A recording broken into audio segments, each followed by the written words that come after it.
Hello student, welcome to centre for ambition. आज का हमारा एडिटोरियल है जो वनडे 23 जुलाई का है, जिसमें पैलेट गन से रिगार्डिंग जो रिसेंटली प्रोटेस्ट हो रहा है दिल्ली जंतर मंतर में, उसके रिगार्डिंग आया है कि क्या पैलेट गन यूज करना इंडिया में लीगल है और इलीगल है, उससे क्या क्या कंसर्न है, उससे क्या क्या प्रॉब्लम है। तो ये हमारा सीधा सा GS2 से कनेक्टेड होता है ये वाला आर्टिकल। GS2 GS2 से सीधा सा ये हमारा कनेक्टेड होता है। फिर कह रहा है legal limit of solving the employ marital dispute. यहां से सीधा सा मतलब ये है कि कुछ जो एम्प्लॉय होते हैं उनकी जो शादी हो जाती है, तो शादी के बाद उनमें कोई भी डोमेस्टिक वायलेंस, डोमेस्टिक केस होते हैं, तो उनकी जो पत्नियां होती हैं वो सीधा सा जहां पे वो जॉब करते हैं अपने बॉस के यहाँ पे जिस कंपनी में, तो वहां पे सीधा वो उसके रिगार्डिंग शिकायत कर देती हैं, चाहे वो शिकायत गलत हो सही हो। तो यहाँ से सीधी लेबर रिफॉर्म की बात कर रहे हैं। तो ये गवर्नेंस का सीधा सा हमारा टॉपिक निकलने की बात करेगा। गवर्नेंस गवर्नेंस का और GS3 में भी इसको कनेक्ट कर सकते हैं कि कैसे हम क्या है ना कि लेबर रिफॉर्म कर सकते हैं जिससे किसी भी एम्प्लॉय की डिग्निटी पर क्वेश्चन मार्क ना लगे, पहले ये। और फिर कह रहा है are children with special needs enrol in school in India. इसमें कह रहा है कि इनरोलमेंट बढ़ाने के लिए सरकार ने बहुत सारी मिड डे मील स्कीम चलाई, उसकी स्कूल चलो अभियान चलाए। जो जो चिल्ड्रन विद स्पेशल नीड्स है, specially children with special needs का मतलब चिल्ड्रन विद स्पेशल नीड्स से हम समझे children with children with children with special need. यहां से वो चिल्ड्रन है जो as compare to other children, उनका जो मेमोरी है, उनकी जो समझने की शक्ति है वो कैसी है, कमजोर है या सीधा कहूं वीक है। इनमें कौन कौन से चिल्ड्रन आते हैं? Specially disabled children. डिसेबल्ड में जैसे फिजिकली हैंडीकैप्ड भी हो सकते हैं, उसके अलावा जिन्हें आंखों से कम दिखाई देता है, आई प्रॉब्लम हो जिनको, वो भी हो सकते हैं। उसके अलावा ईयर प्रॉब्लम हो वो भी हो सकते हैं। उसके अलावा जो लोग हैंडीकैप्ड हैं वो भी हो सकते हैं। तो इनके रिगार्डिंग जो गवर्नमेंट आर्टिकल में ये कहा गया है कि बहुत सारी स्कीम है, इनका एनरोलमेंट फिर भी ज्यादा नहीं है। तो ये सीधा सा गवर्नेंस का हमारा फेलियर ऑफ द गवर्नेंस दिखाता है। तो गवर्नेंस का जो स्पेसिफिक सेक्शन उसमें मेंशन है GS3 में, vulnerable section of the society. GS1 में भी है और GS2 में भी vulnerable section of the society. तो these are called as the vulnerable section of the society, vulnerable section. तो यहाँ पे हम वल्नरेबल सेक्शन का यहाँ से डेटा डाल सकते हैं। तो ये हमारा आर्टिकल समझने की कोशिश करते हैं। तो पहला यही है GS2 में एजुकेशन रिफॉर्म, सोशल जस्टिस। तो यहाँ पे एक unified district information system of education की 2025 की रिपोर्ट आई है, उसके द्वारा उसी के पूरा डिस्कस कराया गया है कि जो हमारे चिल्ड्रन है स्पेशल नीड वाले के enrol in school in India, उनका इनरोल स्टैग्नेट है, बड़ा नहीं है, उतना ही है, despite government lots of the scheme. तो वहां से एक ग्राफ दिखाने की कोशिश कर रहा है कि 2013-14 में हमारा वही था और लगभग वही है, उतना ही इनरोलमेंट है। तो ये कहीं ना कहीं गवर्नेंस की फेलियर दिखाने की बात कर रहा है कि हमारे जो स्पेशल नीड्स चिल्ड्रंस हैं, स्पेशली डिसेबल्ड बच्चे हैं, वो पीछे छूटते चले जा रहे हैं हमारी एजुकेशन सिस्टम में और हमारी मेन स्ट्रीम, स्पेशली की सोशल की मेन स्ट्रीम से। तो यहाँ से सीधा सा हमारे बहुत सारे डाटा, सेंसस का डाटा लिया हुआ है उसमें, और क्या नेशनल फैमिली हेल्थ सर्विस का 5th का डाटा भी लिया हुआ है इसमें। तो यहाँ से सीधा हम समझने की एक एक चीज बात करते हैं। ये सिर्फ हमें समझना है गवर्नेंस प्रोफेस उससे। तो यहाँ से हम डाल सकते हैं, तो ये वाली लाइन हम अपने गवर्नेंस फेलियर में डाल सकते हैं। Are children with special need enrolled in school in India are still stagnant, उनका जो इनरोलमेंट रेशियो है स्टिल आर डिक्रीजिंग और स्टिग्नेंट डिक्रीज कर रहा है और या कहें वहीं की वहीं है, जैसा कि ग्राफ में बताया गया है। इसको हम समझने की कोशिश करते हैं। तो वो क्या, चिल्ड्रन विद स्पेशल नीड, हमने कहा जो चिल्ड्रन डिसेबल्ड है, पीएच है, फिजिकली हैंडीकैप्ड है, उनकी बात कर रहे हैं कि जो हमारे 2025 में अप्रोक्स 21 लाख इनरोल है, स्टूडेंट है, चिल्ड्रन है, इनरोल्ड है। तो estimated children with special need की जो पॉपुलेशन इंडिया में है, जो 92 लाख समथिंग से लेके 98 लाख अभी इतने चिल्ड्रन की पॉपुलेशन है। इस पॉपुलेशन में से सिर्फ इतने 21 लाख अप्रोक्स इनरोल है। तो हम कह सकते हैं अप्रोक्स 1/4 या 1/3 चिल्ड्रन, तो सीधी सी हम करते हैं करीब करीब हमारे 75% of children out of the enrolment. तो ये 75 चिल्ड्रन हमारे, अगर out of 75% children out of enrolment, enrolment का मतलब स्कूल इनरोलमेंट की बात, इनरोलमेंट स्कूल से बाहर है। तो यहाँ पे लैक ऑफ गवर्नेंस की बात हो रही है कि गवर्नेंस का भी फेलियर दिखाई दे रहा है। तो यहाँ से क्या है कि गवर्नमेंट इनके कंसर्न है कि these are the vulnerable section of society, और ये धीरे धीरे क्या है मेन स्ट्रीम या मेन कह सकते हैं कि ये बहुत ज्यादा पीछे छूट जाएंगे मेन स्ट्रीम से। तो वही है कि अबाउट 22% एस्टिमेटेड इनरोल है हमारा, 22% अप्रोक्स, जो मैंने कहा 22% अप्रोक्स इनरोल है। कितने में से 98 lakh PH physically handicapped children, सीधी सी बात करूं तो ओवरऑल इनरोलमेंट हैज रिमेन हमारा जो 21 से 22 लाख ओवरऑल लास्ट 80 ईयर में हमने इनरोल कर पाए हैं। तो सीधी सी बात कह रहा हूं कि अगर मेरे पास 98 लाख या 99 भी कह दूं लाख इन, कह रहा हूं कि चिल्ड्रन विद स्पेशल नीड, जो डिसेबल्ड चिल्ड्रन है, जिनको स्पेशल नीड चाहिए, स्पेशल हेल्प चाहिए, 98 लाख है, उनमें से करीब करीब मेरे 21 लाख और 22 लाख चिल्ड्रन आर इनरोल है। कितने 8 ईयर में। तो ये सीधा सा दिखा रहा है failure of the governance, failure of governance despite lots of scheme, lots of scheme, lots of scheme क्या है, मिड डे मील स्कीम है, मिड डे मील स्कीम है। और उसके अलावा क्या, स्कूल चलो अभियान, जो हमने पढ़ा स्कूल चलो अभियान, बहुत सारे गवर्नमेंट के जो पेनिट्रेशन करने के लिए, स्कूल में एनरोलमेंट बढ़ाने के लिए चलते हैं, वो फेलियर सीधा सा यहाँ से दिखाई दे रहा है। तो यही सीधा सा कॉन्टेक्स्ट है हमारे इसका न्यूज का।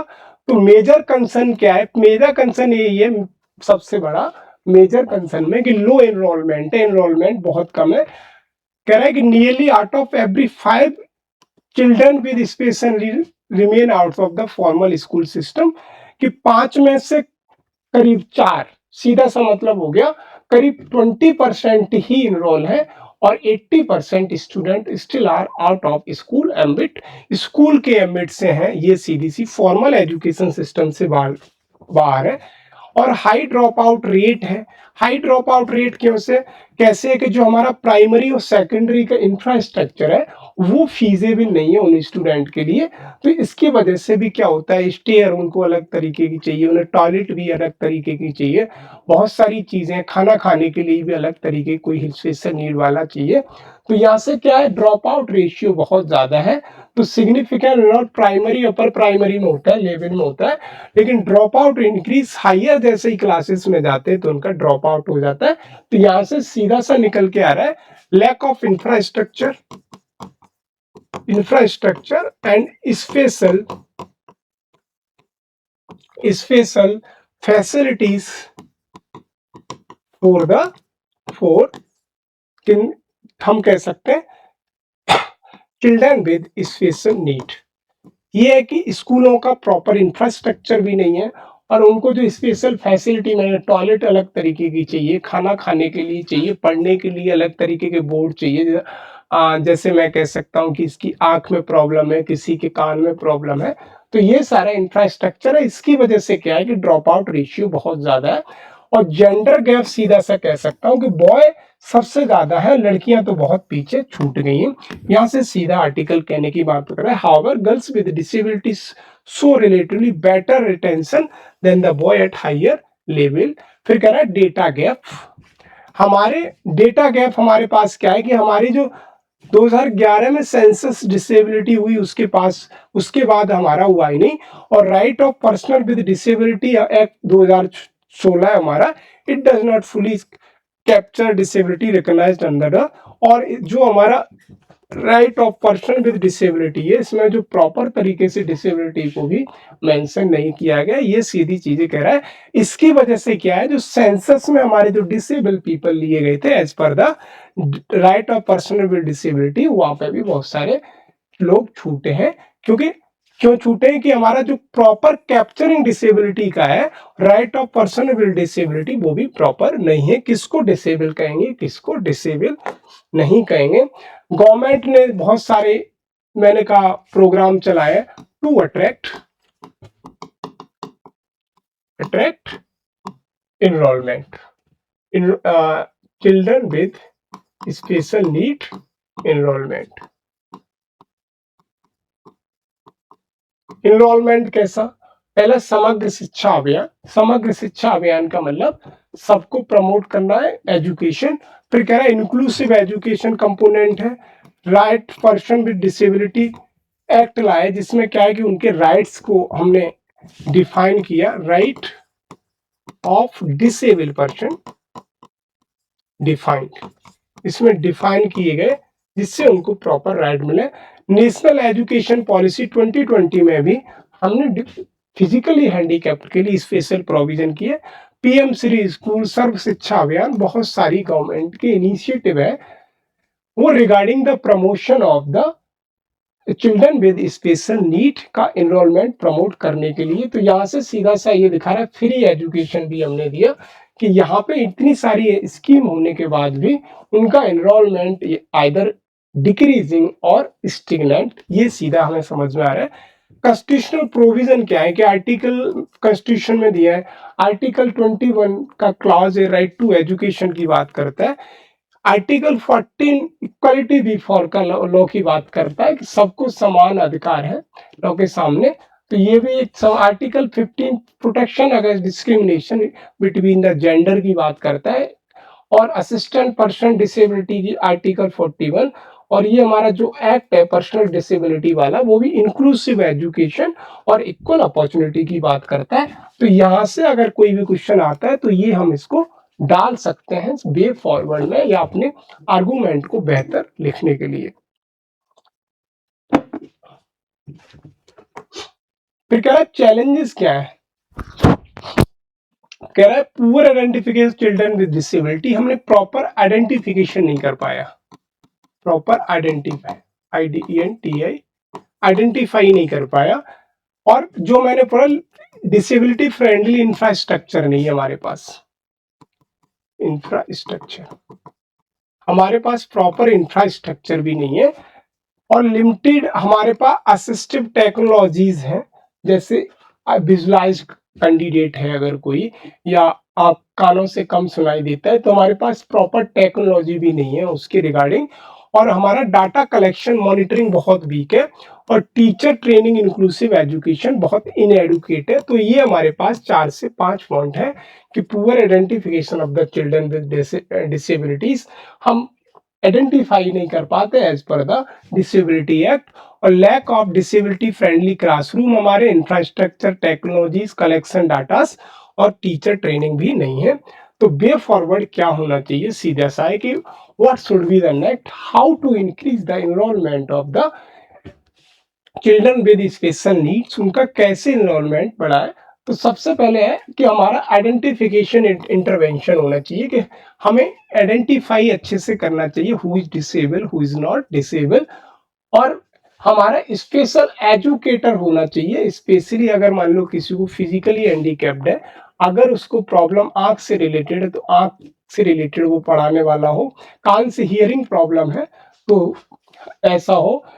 और एसेसेबल बैरियर की इंफ्रास्ट्रक्चर की बात कर रहा है, और हमें जो डिफाइन करना है, जो हमारा फिजिकली हैंडीकैप्ड एक्ट है उसको प्रॉपर डिफाइन करना चाहिए, हु इज हैंडीकैप्ड और हु इज नॉट हैंडीकैप्ड। और हमें असिस्टिव टेक्नोलॉजी लर्निंग मटेरियल को भी इम्प्रूव करना चाहिए। और हमारा जो रिड्यूस इनकरेज इनरोलमेंट, जो स्टैग्मा है लोगों पे लगा है, उनको awareness regarding the programme government के बढ़ाना चाहिए। यही सीधा सा आर्टिकल हमारी बात कर रहे हैं। अब आते हैं हम नेक्स्ट आर्टिकल पे। नेक्स्ट आर्टिकल कह रहा है लीगल लिमिट और involving an employ on is marital dispute. अगर किसी के शादी से रिलेटेड कोई भी डिस्प्यूट हो जाते हैं शादी में, तो वही जो मैंने कहा, उनकी जो वाइफ्स होती हैं वो सीधा अपने बॉस को या कंपनी को शिकायत करती हैं। तो इस पर सुप्रीम कोर्ट ने क्या कहा है? सुप्रीम कोर्ट ने इससे पहले कहा था 1972 में, उसमें ये कहा था कि सीधी सी बात है कि कोई भी पत्नी नहीं कर सकती है, वो सीधा सा ये माना जाएगा कि वो उसकी डिग्निटी पे क्वेश्चन मार्क लगा रही है। यही और 2025 में भी सुप्रीम कोर्ट ने ये कहा, सुप्रीम कोर्ट ने 2025 में ये कहा कि अगर कोई भी महिला या पत्नी किसी भी व्यक्ति अपने हस्बैंड पे सीधा शिकायत करती है उसकी कंपनी में या उसके बॉस को, तो बिना किसी एविडेंस के तो उसका नल एंड वॉइड मारना जाएगा। और सीधा सा है कि ऐसा उसकी गर्मा, आर्टिकल 21 भी यहाँ से कह सकते हैं, गर्मा डिग्निटी पे भी क्वेश्चन मार्क है। वही है, यहाँ से कहने की बात कर रहा है कि लेबर रिफॉर्म होने चाहिए, कि अगर कोई महिला है उसके डोमेस्टिक डिस्प्यूट है या शादी से रिलेटेड कोई भी डिस्प्यूट है, तो वो सीधा सा उसकी कंपनी में शिकायत कर देती है। उससे क्या, उसकी छवि है जो उसकी कंपनी में, और उसका जो और लोगों का नजरिया है उसको देखने का, वो भी बहुत चेंज हो जाता है। तो सीधा बात है, उसकी रेस्पेक्ट या डिग्निटी पे भी क्वेश्चन मार्क लगता है। वही इसमें कहने की बात कर रहे हैं। सुप्रीम कोर्ट ने अपना कंसर्न कहा है कि जो wives writing their husband employ alleging domestic violence harassment, जो वाइफ सीधा एम्प्लॉयर को सीधा भेज देती है उनकी कंपनी में, एम्प्लॉय की में, हस्बैंड एम्प्लॉयर या बॉस की बात कर रहा है, जो बॉस है उनका, या जो कहे जो उनका सीईओ है, ऐसे तो उनकी बात कर रहा है, उसको सीधा भेज देती है। तो कोर्ट कह रहा है कि ये एम्प्लॉय का कैरियर, रेपुटेशन, प्रमोशन, सैलरी पे भी नेगेटिव इंपैक्ट डालता है। इसी के रिगार्डिंग क्या है कि अफेक्टिंग मेंटेनेंस ऑब्लिगेशन, उसका जो मेंटेनेंस है उसको भी इफेक्ट करता है।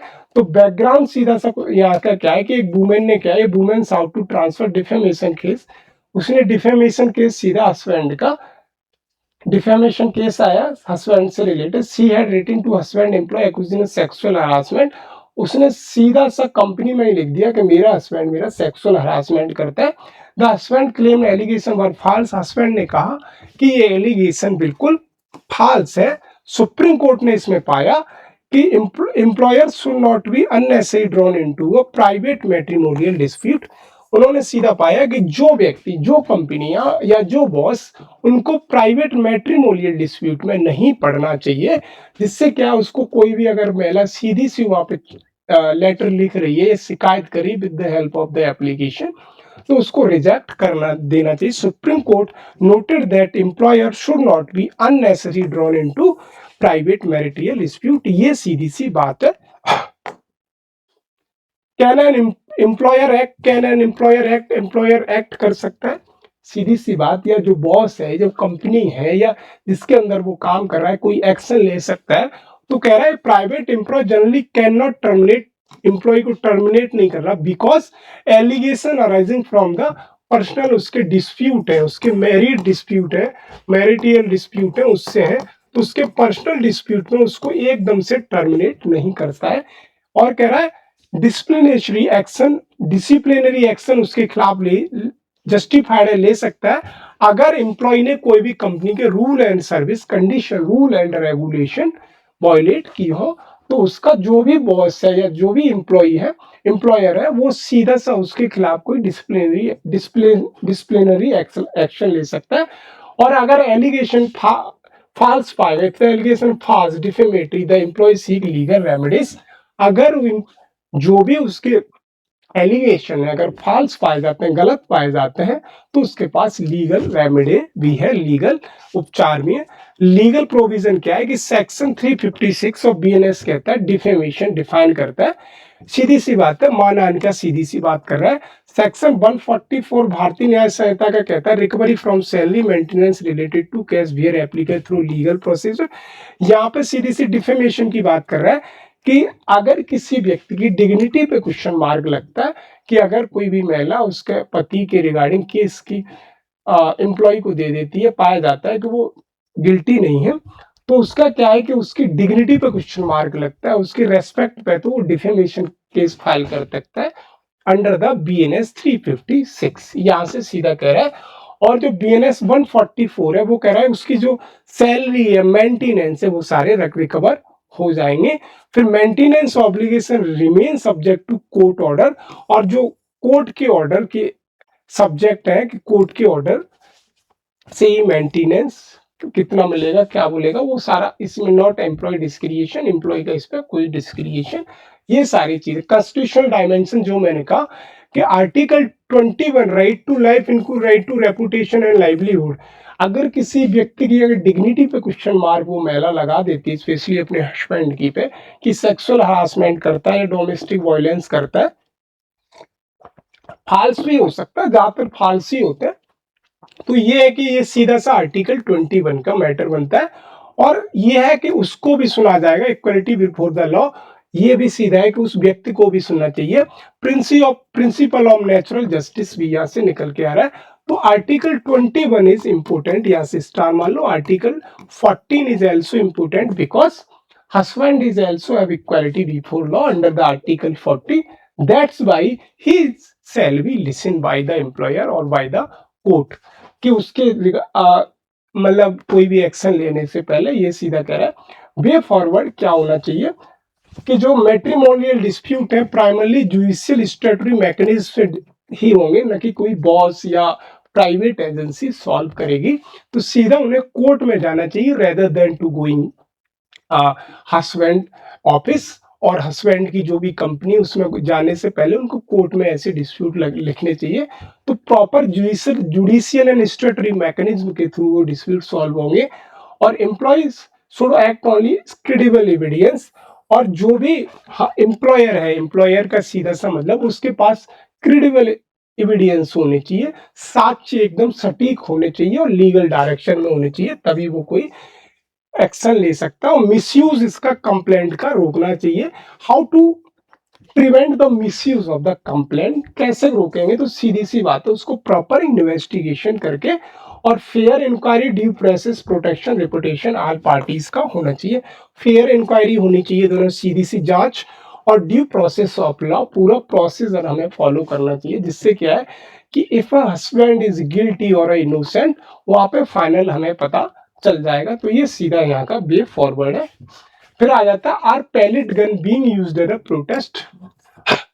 ये कह रहे हैं कि क्या पैलेट गन प्रोटेस्ट को मैं यूज करनी चाहिए। तो यहां से एक चीज समझते हैं, what is protest. Protest is the part of the fundamental right, article 19 के अंदर आता है, but strike, strike is not part of the fundamental right.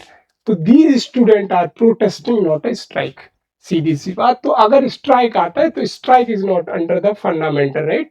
वो डिफरेंट डिफरेंट हमारे इंडस्ट्रीज एक्ट होते हैं, कंपनी एक्ट होते हैं, वहां पे डिफाइन किया गया है। What article 19 define about the protest, peaceful protest, सीधी है। तो यहाँ पे यही कह रहा है कि जो हमारी सीधी सी जो पैलेट गन्स, पैलेट गन ये नॉन लीथल वेपन्स है, जिसमें कुछ छर्रे होते हैं, ऐसे समझो, बहुत से लग जाते हैं, किसी की आंख में चोट आ जाती है, किसी की बॉडी में लग जाते हैं, अगर आर्टरीज में चला गया अगर वो, तो वहां से भी प्रॉब्लम हो जाएगी। तो ये 2010 में 2010 में सबसे पहले जम्मू कश्मीर में यूज किए गए, उसके बाद बहुत बार हमारी मणिपुर में भी यूज किए गए। तो यहाँ से आर्टिकल में ये कह सकता है कि कहने की कोशिश कर रहा है कि ये सीधी बात है कि palette gun being use, protest में पैलेट गन का यूज करना चाहिए। सीधा सा है कि आर पैलेट गन हमें यूज करनी चाहिए, जिससे क्या हमारे नेगेटिव पॉजिटिव कंसर्न है, वही सारी चीजें इसमें समझाने की कोशिश कर रहा है। पहले कह रहा है कि व्हाट इज पैलेट गन, क्या है पैलेट गन, कह रहा है कि सीधी सी बात है ये नॉन लीथल है, जो 500 यार्ड से हम मार सकते हैं। और कह रहा है कि इनसे क्या होगा, पहली चीज जो 20 जुलाई को स्टूडेंट प्रोटेस्ट हुआ।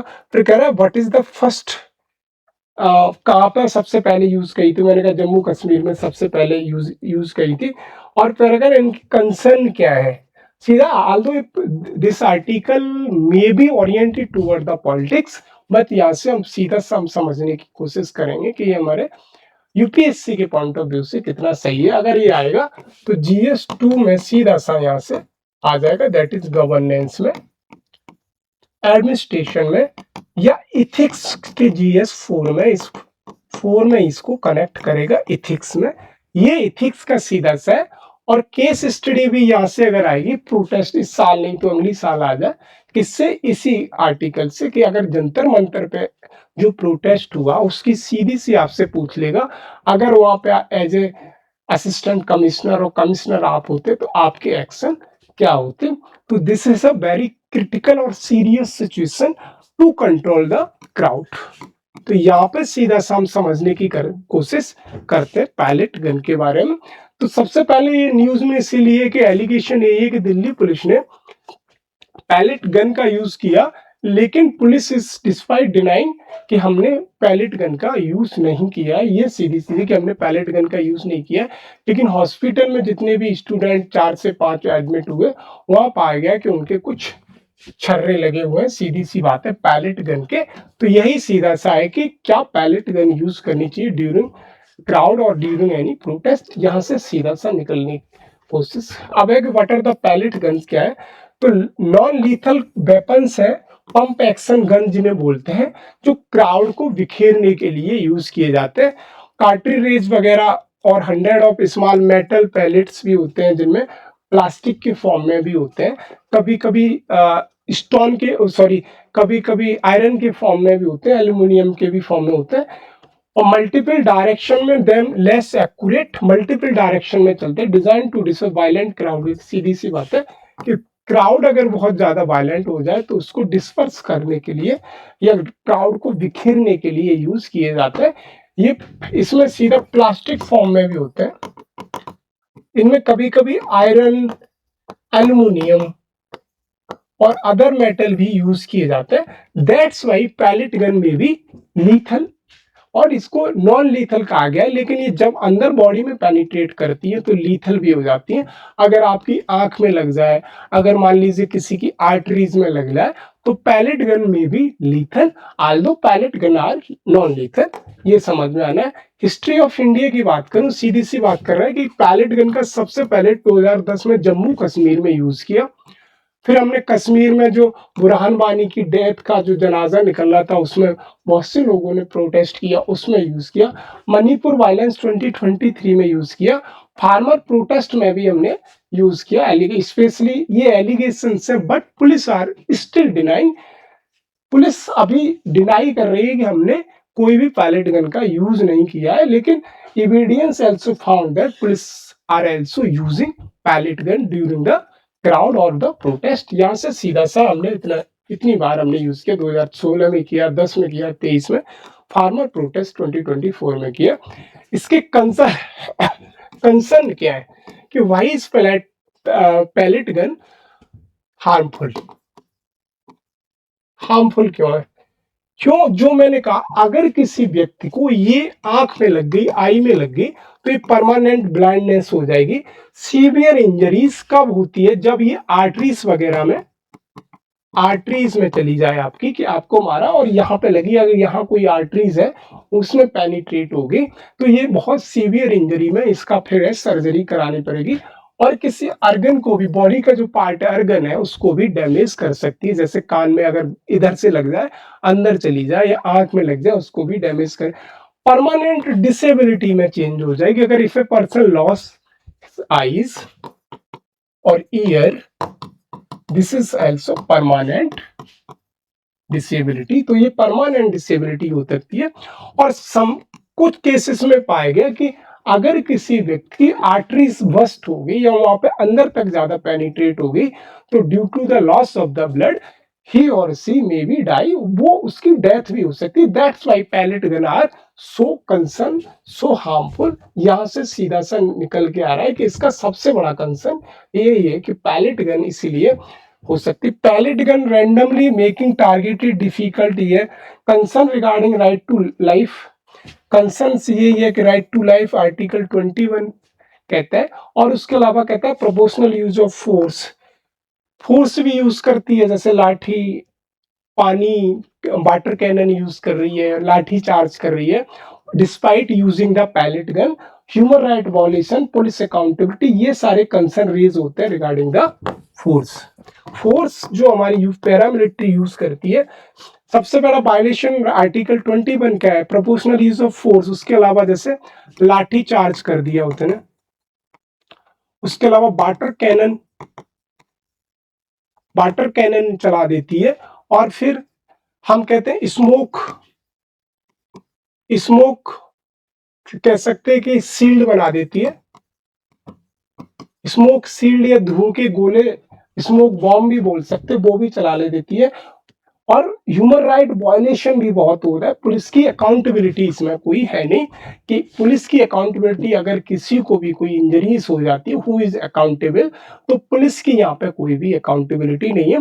That's why using pellet gun during a protest is a big concern. यहाँ से एक समझ में आ रहा है कॉन्स्टिट्यूशनल इथिकल डायमेंशन क्या है। जो मैंने कहा आर्टिकल 19(1) का क्लॉज भी पीसफुल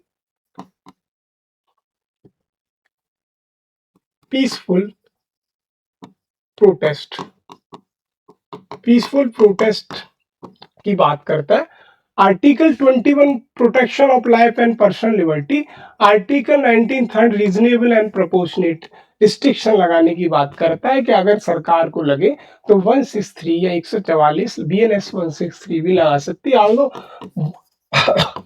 गवर्नेंस के जो फेवर में नहीं है वो गवर्नमेंट तुरंत BNS 163 लगा देगी। ये सारे कॉन्स्टिट्यूशनल इथिकल डायमेंशन है। और फिर कह रहा वे फॉरवर्ड क्या होना चाहिए कि what should be the next, तो मिनिमम नेसेसरी फोर्स का यूज करना चाहिए। Minimum necessary force principle apply होना चाहिए, minimum as per the situation. Use body camera and independent oversight ensure accountability, body camera accountability भी तय होनी चाहिए। सेफ नॉन लीथल टेक्नोलॉजीज हमारे पास आनी चाहिए। पुलिस ट्रेनिंग मैनेजमेंट को भी हमें इम्प्रूव करना चाहिए। और transparent investigation, allegation, excessive force का भी होना चाहिए। जैसे क्या है, देखा गया कि जो लड़कियों हैं उनको खींच के ले जा रहे हैं, कपड़े फाड़े जा रहे हैं, तो उसमें क्या सीधी सी बात है कि जो हमारा अकाउंटेबिलिटी किसी की यहाँ पे तय नहीं हो रही है। तो that's why pellet gun is a concern. तो यहाँ से पैलेट गन ही कंसर्न नहीं है, यहाँ पे जो proportionate use of the forces है वो भी बहुत बड़ा कंसर्न है।